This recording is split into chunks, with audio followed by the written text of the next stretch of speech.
आज उसका पहला दिन था, बल्कि यूं कहना चाहिए आज उसकी पहली रात थी। धड़कनें चल नहीं दौड़ रही थी। सख्त सर्दी की रात में भी पसीने से शराबोर थी। दिल था कि दुआएं मांगे जा रहा था। बड़ी कार में बैठने के ख्वाब उसके बचपन से लेकर जवानी की दहलीज तक जुड़े थे, और आज पहली बार वो इतनी कीमती गाड़ी में बैठी थी जिसने उसे एक चौक से पिक किया था। ख्वाब की ताबीर बहुत अजियतनाक थी। ये ख्वाहिश की तकमील नहीं, गोया सजा थी। और जिंदगी की ऐसी कितनी सजाएं वो झेल चुकी थी जिसने उसे आज उसको अजियत देने पर मजबूर कर दिया था। भयानक हकीकत मुंह खोले सामने खड़ी थी, लेकिन फिर भी उसके दिल में उम्मीदों के चिराग जल रहे थे। अपनी जिंदगी में पहली बार उसने इंसानों के जज्बे, ईमान और इंसानियत पसंदी को आजमाने का फैसला किया था। वो मुसलसल अपनी दास्तान के आलमनाक पहलू को तरतीब देने में लगी थी। बस ये फैसला मुश्किल हो रहा था कि कौन सी मुश्किल ज्यादा असियतनाक है, जिसे वो अपनी फहरिस्त में पहले नंबर पर रख दे। क्या घर में बीमारी से तपता और दवाइयों के लिए तरसता बेवा माँ का वजूद बड़ी अजियतनाक था, या छोटे बहन भाइयों का 2 दिन से फाका कशी में तड़पना ज्यादा तकलीफ दे था। मालिक मकान का किराए के लिए हतमी नोटिस देना या यूनिवर्सिटी फीस की अदम अदायगी पर ड्रॉप होने का खदशा जानलेवा था। सेकंड शिफ्ट की नौकरी का छूट जाना बड़ी मुसीबत साबित हुआ था, या नई नौकरी का ना मिलना मुश्किलात का पेशे खैमा था। मुश्किलात और अजियतों का एक ना खत्म होने वाला सिलसिला था। फासला कम होता जा रहा था, धड़कनें मजीद तेज हो रही थी। घर से निकलने से पहले ईशा की नमाज में वो फूट फूट कर खुदा के हुजूर गिड़गिड़ा कर दुआएं मांग चुकी थी। उससे अब याद आ रहा था जब वो अश्क भरी आंखों के साथ गिरदो नवाज से बेखबर दुआ में मशगूल थी। साथ वाले कमरे से बीमार माँ की मुसलसल खांसने की आवाज आ रही थी, और जब उसने दुआ के इख्तिताम के बाद सामने देखा तो उसके लिए मुश्किल तरीन फैसला आसान हो गया था। आपने तो कहा था रात को खाना मिल जाएगा। ये उसकी छोटी बहन मरियम थी जो डूबती आवाज में आखिरी बार खाने का बोल रही थी। उससे आगे वो कमजोरी के बायस ना बोल सकी। उसने मरियम को प्यार से पकड़कर चारपाई पर लिटाया था। बस मैं खाना ही लेने जा रही हूँ, आप मेरा इंतजार करना, सोना मत। उसने उसके माथे पर बोसा लेते हुए कहा था, मैं भी नहीं सोऊंगा। ये 10 साला यूसुफ था जिसने उस मौके पर अपनी मौजूदगी का एहसास दिलाना जरूरी समझा था। मारिया ने मुड़कर एक नजर मासूम चेहरे पर नजर डाली जहां तलब और आस नजर आ रही थी। बेटा यहाँ आओ, मारिया ने उसे बुलाया था, और जैसे ही यूसुफ उसके करीब आया उसने उसे सीने से लगाकर भींच लिया था। मालूम नहीं ये प्यार का जज्बा था या तर्स का एहसास जो उसके चेहरे पर नजर डालने के बाद उसे अंदर से तोड़ देने के लिए काफी हुआ था। यूसुफ और मरियम को लेटाने के बाद मरियम बाहर आई और उसने अपनी क्लास फेलो को कॉल की जो यूनिवर्सिटी में डीलर थी, यानी लड़कियों का कारोबार करती थी। हाँ मैं तैयार हूँ, गाड़ी भेज दो, उसने कॉल पर कहा था। गुड मारिया, तुम ऐसे ही परेशान हो रही थी। 2 घंटे की बात है, बस इंतजार करना, 5 मिनट बाद गाड़ी तुम्हारे घर आ जाएगी। और इन बातों का ख्याल रखना जो तुम्हें बताई थी, मारिया की दोस्त मुस्कान ने सख्त लहजे में कहा था। 5 मिनट बाद जो सफ़र शुरू हुआ था उसका इख्तिताम एक खूबसूरत कोठी के सामने हुआ था। ड्राइवर ने गाड़ी गैराज में पार्क करने के बाद उसकी एक खूबसूरत बेडरूम तक रहनुमाई की थी। आप यहाँ बैठे, साहब आते हैं। वो उसको बिठा कर चला गया। कमरा ठंडा था लेकिन उसको पसीने आ रहे थे। वो हाफिजा थी, 5 वक्त की नमाजी थी। जिंदगी के 22 साल गुजारने के बाद भी आज तक खुदा की कायम करदा हुदूद से न निकली थी, लेकिन आज उसका खुद पर से 22 साल का जोन टूटने वाला था। वो वहां बैठकर खुद को जमाने की बदतरीन औरत महसूस कर रही थी। क्या उसकी जिंदगी भर की कमाई खाक में मिलने वाली थी? क्या उसके बाद भी वो खुदा का सामना करने की काबिल रहेगी? इबादतों के जिया से खुदा की जुदाई का गम शदीद था। वो बिछड़ना नहीं चाहती थी लेकिन बिछड़ रही थी। जिंदगी का वाहिद सुकून खुदा को हाले गम सुनाना था, उससे बातें करना था, उसके हुजूर सजदा रेज़ा होना था जिसे वो कभी खोना नहीं चाहती थी। लेकिन चाहत से कुछ नहीं होता, हालात से होता है, और हालात ने बता दिया था उसकी इज्जत पामाल होने में चंद ही लम्हे बाकी थे। इंतजार तवील होता जा रहा था। आधा घंटा बीत चुका था। उसके सामने मरियम और यूसुफ के मासूम चेहरे मंडला रहे थे। वो बेचैनी से अपनी उंगलियों के साथ खेल रही थी। नजरों का रुख दरवाजे की जानिब था। ये दरवाजा खुलने के बाद उसका अल्लाह से ताल्लुक वाला दरवाजा बंद होने वाला था। वो घर से लेकर उस कमरे में आने तक मोजज़े की दुआ कर रही थी। वो दुआ कर रही थी इस दरवाजे के पीछे से बरामद होने वाला आदमी नहीं इंसान हो, नहीं इंसान नहीं फरिश्ता हो। अचानक डोर लॉक में हरकत हुई। वो आ गया था। मारिया की धड़कनों में इजाफा हो गया था। दरवाजा खुल गया था, लेकिन सामने का मंजर देखने के बाद उसे यकीन हो गया था उसकी दुआएं कबूल नहीं की गई थी। सिर्फ दिल नहीं डूबा था, मारिया भी डूब रही थी। खबर दुरुस्त है ना? मुजम्मिल ने दरियाफ्त किया। अरे यार, तुमसे झूठ क्यों बोलूंगी मैं, तुम्हारे पास वक्त कम है, जो करना है जल्दी करना। फोन के रिसीवर से निस्वानी आवाज आई। अच्छा ठीक है, तुमसे बाद में बात करता हूँ, मैं जरा आज इससे हिसाब चुकता कर रहा हूँ। मुजम्मिल की आवाज में जोश के साथ इंतकाम की आग झलक रही थी। ये कहकर उसने कॉल काट दी और जल्दी से दूसरा नंबर डायल करने लगा। हेलो यार, अली और आसिफ को लेकर निकलो, मुस्कान की कॉल आई थी, कैमरे और लाइटिंग लेकर चलना, मैं भी गाड़ी निकाल कर पहुंच रहा हूँ जल्दी। मुजम्मिल ने ये कहकर दूसरी तरफ से बात सुनी और कॉल काट कर उछल कर खड़ा हो गया। उसके चेहरे से वहशत टपक रही थी। दरवाजे से बरामद होने वाले शख्स को वो जानती थी, वो सर साजिद थे। पिछले सेमेस्टर में साइंस का मजमून पढ़ाया था। वो वाहिद सेमेस्टर था जिसमें उसने कई बार यूनिवर्सिटी और तालीम को खैरबाद कहने का सोचा था। वो कौन सा तरीका होगा जिसके जरिए सर साजिद ने उसे फंसाने और हरासा करने की कोशिश नहीं की थी। उसका हसीन होना उसके लिए मुश्किलात का बायस बन गया था। फिर हुस्न से ज्यादा उसकी शख्सियत का वकार और संजीदापन ऐसी खसूसियात थी जो मारिया में कुदरती कशिश का सबब बनी थी। लेकिन वो अपनी हुदूद का बेहद ख्याल रखती थी और उसके क्लास के लड़के भी इतने जुर्रत नहीं कर पाते थे कि उससे कभी कोई गलत बात भी कह सके। गलत बातों का आगाज वहां से हुआ था जहां से वो तस्वुर भी नहीं कर सकती थी। सर साजिद 35 से 40 साल की उम्र के शादीशुदा शख्स थे। उनको जितने इग्नोर करने की कोशिश करती रही, उसके पीछे इतनी शिद्दत से बढ़ने लगे थे। फिर उन्होंने वो काम किया कि मारिया को मजबूरन उनके ऑफिस में जाना पड़ने लगा। वो तमाम सेमेस्टर्स में टॉप करती आई थी। उसी को बुनियाद बनाकर उसे ज़बरदस्ती मॉनिटर बना दिया गया। फिर इस चीज़ को लेकर मारिया को पाबंद कर दिया गया कि वो सबकी असाइनमेंट्स लेकर ऑफिस में जमा करवाया करेगी। हर बार ऑफिस में जाने के बाद उसे जिस अजियत से गुजरना पड़ता था वो मारिया ही जानती थी। और फाइनल इम्तिहानात से पहले तो उन्होंने हद कर दी थी। उसे ऑफिस में बुलाकर बाकायदा तौर पर प्रपोज कर दिया। साथ में कई सब्ज बाग दिखाने की कोशिशें भी की कि वो उसे दूसरी बीवी के तौर पर बहुत खुशहाल रखेंगे, वगैरह वगैरह। वो दिन था जब उसने बिला लिहाज उन्हें खड़ी खड़ी सुनाई थी और असाइनमेंट टेबल पर फेंक कर चली आई थी। आज वो 3 माह बाद इंतहाई मज़ाहमत के बावजूद उनके सामने थी, लाचार, बेबस और खौफजदा। सर आप कैसे? मुस्कान ने तो कहा था कि किसी को कानो कान खबर ना होगी, मगर आप यहाँ। मारिया ने अटक अटक कर बोलना शुरू किया। सर ने दरवाज़ा बंद किया, धीमी चाल चलते करीब आए, सुकून से हाथ बांधकर बिल्कुल उसके सामने खड़े हो गए और फातिहाना मुस्कुराहट के साथ उसको देखने लगे। तुम खौफजदा होकर और भी खूबसूरत लग रही हो। आवाज में बला का इत्मीनान था। सर, मेरी माँ बीमारी से मर रही है, छोटे भाई और बहन ने कल रात से कुछ नहीं खाया, प्लीज मेरी मदद करें, प्लीज सर। मारिया ने रक्त आमीज लहजे में जल्दी जल्दी बोलना शुरू किया। सारे रास्ते वो जिस अंदाज में जिंदगी की कहानी का स्क्रिप्ट सोचती रही थी वो सब बिखर चुका था। इज्जत लूटने के मकाम से बाइज्जत निकलने का ख्वाब चकनाचूर हो चुका था। एक और बिनते हवा लूटने के लिए तैयार थी। एक और इब्ने आदम फतह का जश्न मनाने वाला था। वो चलकर सामने बेड पर बैठ चुका था और सिगरेट सिलगाने लगा। अच्छा, ये तो बुरी खबर है, चलो घबराओ मत, आज तुम्हारी मदद जरूर करेंगे। सिगरेट का लंबा सा कश लेकर धुआं उसके चेहरे पर उड़ाया गया था। जवाब मिल गया था। मारिया के चेहरे से आंसुओं ने बहकर थोड़ी तक का सफर तय किया। उसने आखिरी बार गम घेर लहजे में बोलना शुरू किया। सर, मैं झूठ नहीं बोल रही, खुदा की कसम, आप मेरे घर चलकर देख सकते हैं, मैं वाकई मजबूर हूँ। आप जानते हैं मैं ऐसी लड़की नहीं हूँ। मेरी नौकरी छूट गई और बात मुकम्मल होने से पहले ही एक जन्नाटेदार थप्पड़ उसके मुंह पर पड़ा था।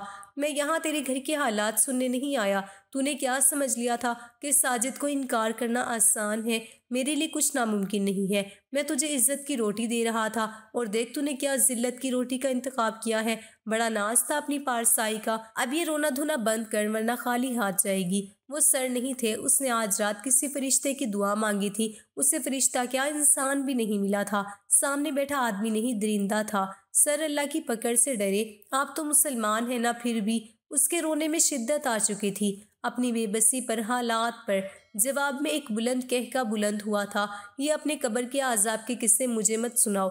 मैं किसी खुदा पर यकीन नहीं रखता।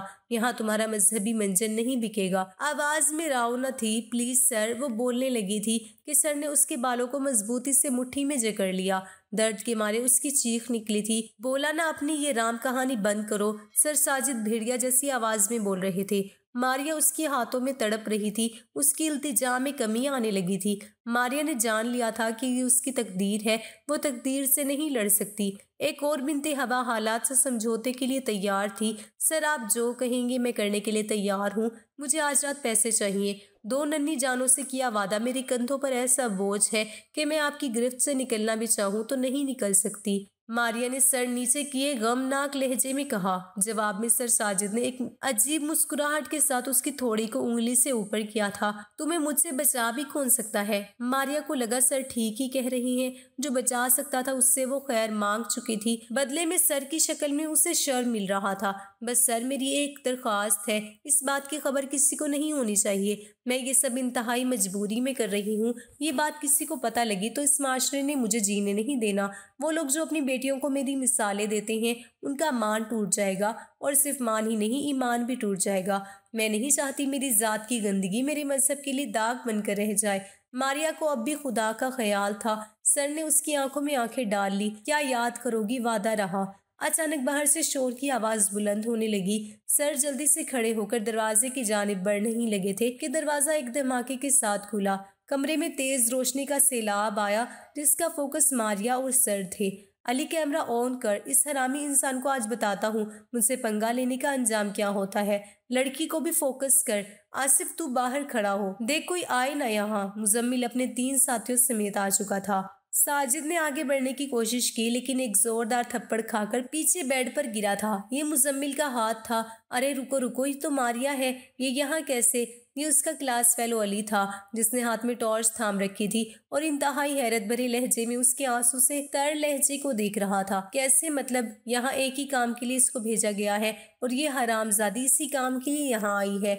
मुजम्मिल जो उनका सीनियर था उसने खूनखार आंखों से मारिया की तरफ देखकर कहा था।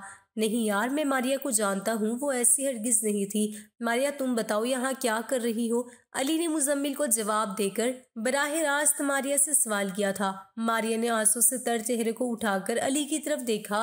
तकदीर से जंग या फिर शायद तकदीर से मुफाहमत, लहजे में छुपा दर्द आसानी से महसूस किया जा सकता था। इस साली की बातों में ना आ। मैं जानता हूँ ऐसी लड़कियां मजहब की आड़ में क्या क्या खिलवाड़ करती हैं। तुम लोग वीडियो बनाओ बस, मुजम्मिल ने गुस्से से कहा। लेकिन यार, अली ने कुछ कहने की कोशिश की लेकिन मुजम्मिल ने हाथ के इशारे से उसे चुप रहने का कह दिया। थोड़ी देर पहले मर्दानगी के झंडे गाड़ने वाले सर साजिद का डर और बदनामी के ख्वाब से आवाज भी नहीं निकल रही थी। वो मुजम्मिल को जानते थे और वो ये भी जान चुके थे कि आज बहुत बुरे फंसे हैं। वो दोनों कैमरे की जद में थे और दोनों की इज्जतें उसमें गैर महफूज हो रही थी। उस दौरान मुजम्मिल बार बार सर साजिद को तशद्दुद का निशाना भी बनाता रहा। साथ साथ उनके किरदार पर बातें भी की जा रही थी जिसके लिए बार बार मारिया के चेहरे को फोकस किया जाता था। मारिया साख्त सी बैठी पथरीली आंखों से ये सारी कार्रवाई देख रही थी। इससे बुरा क्या इंतखाब हो सकता था? मुजम्मिल सही कह रहा था, ये उसकी चॉइस थी, वरना मौत का इंतखाब इस अजियत से कई गुना ज्यादा बेहतर था। उसने सोच लिया था। इस सब के बाद मौत बहुत आसान लगने लगी थी। सर मुसलसल तशद्दुद से निढाल होकर गिर चुके थे। वीडियो महफूज हो चुकी थी। वो लोग जा रहे थे। अली ने जाते हुए मुड़कर एक बार मारिया की जानिब देखा जो पथराई आंखों से ये सब देख रही थी। उसकी आंखों में अब तक वही हैरानी का आलम था जो उसे यहाँ देखकर हुआ था। अली को एकदम उस पर तरस आया। मारिया, तुमने चलना है? अली ने पूछा। मारिया ने सर उठाकर अली को देखा और असबाब में सर हिला दिया। अली ने आवाज देकर मुजम्मिल से कहा, एक कार छोड़कर चले जाओ, वो आ रही है। उसने इशारे से मारिया को अपने पीछे आने का कहा। मारिया उठकर उसके पीछे चलने लगी और दोनों चलते हुए बाहर आ गए। अली ने सड़क की दूसरी जानिब खड़ी कार का अगला दरवाजा खोला और मारिया को हाथ के इशारे से कार में बैठने का कहा। वो चुपचाप बैठ गई। अली दूसरी तरफ से जाकर ड्राइविंग सीट पर बैठ गया। मुझे समझ आ चुकी है तुम्हें मुस्कान ने फंसाया है, लेकिन अफसोस इस बात का है कि कोई भी ऐसा कदम उठाने से पहले तुमने हमें मदद के लिए क्यों ना कहा। अली ने गाड़ी स्टार्ट करने के बजाय उसकी तरफ रुक करके कहा। मारिया चुप रही। हमें सर के मुतालिक खबरें मिल रही थी कि ये यूनिवर्सिटी की काफी लड़कियों को ब्लैकमेल कर रहा है, जिनमें हमारे एक दोस्त की बहन भी है। मैं सिर्फ नेक नियत से उसके खिलाफ बने इस प्लान का हिस्सा बना था कि साजिद की इन हरकतों पर बंद बांधा जा सके, जबकि मुजम्मिल को अपने पुराने बदले लेने थे। प्लान यही था कि मुस्कान के जरिए उसे ट्रैक किया जाए। उसकी वीडियो बनाकर उससे ब्लैकमेल किया जाए और जिन लड़कियों को ये ब्लैकमेल करता रहा है उनके खिलाफ सारा मवाद उससे निकलवाया जाएगा। लेकिन मुस्कान बहुत तेज निकली। उसने अपनी किसी भी लड़की को ज़ाया करने की बजाय तुम्हें इस्तेमाल में लिया। अब वो वीडियो मुजम्मिल के पास है और तुम जानती हो वो किसी की भी नहीं सुनता। अली उससे बता रहा था। मारिया जिल्लत और इज्जत की नीलामी के डर में थी। वो नासमझी से अली की तरफ देख रही थी। अच्छा छोड़ो इन बातों को, तुम बताओ तुम यहाँ कैसे आ गई? अली ने उससे पूछा और मारिया ने आहिस्ता आहिस्ता सारा किस्सा सुना दिया। अली ने खामोशी से अपनी जैकेट की अंदरूनी जेब में हाथ डाला और 5,000 के 2 नोट निकालकर मारिया की तरफ बढ़ा दिए। ये पैसे रख लो, उन छोटे बच्चों से किए अपने वादे को पूरा कर लो। कल मैं तुम्हारी नौकरी का कुछ करता हूँ। कोशिश करूंगा वीडियो कम से कम लीक ना करे, लेकिन इस सिलसिले में कोई वादा नहीं कर सकता। वो शख्स बहुत बेगैरत है, अपनी मर्जी का मालिक है। मारिया ने वो पैसे ले लिए। उसने सोच लिया था कि आज रात के बाद उसे जिंदा नहीं रहना है, लेकिन उन बच्चों से वादा निभाना जरूरी था और उसकी एक ही सूरत थी कि वो खामोशी से ये पैसे रख लेती। अच्छा, अली के मोबाइल पर कॉल आने लगी। हेलो, हाँ खैरियत है? अली ने कॉल रिसीव करके कहा। यार बुरी खबर है, हम लोग यहाँ से जा रहे थे, खाने के इरादे से होटल के सामने सड़क के किनारे पार्क करके अंदर गए थे। बाहर कोई ट्रक कार से टकराया, कार मुकम्मल जल चुकी है, कैमरे भी उसी कार में थे। हम फिर जीरो पर खड़े हैं, आसिफ बता रहा था। अली ने कॉल सुनते हुए गर्दन मोड़कर मारिया की तरफ देखा। अच्छा मैं आता हूँ 10 मिनट में उसी जगह पर, अली ने कहा और कॉल काट कर सारी बात मारिया को बताने लगा। मारिया तुम में खास बात है, अल्लाह तुम्हारी मदद कर रहा है।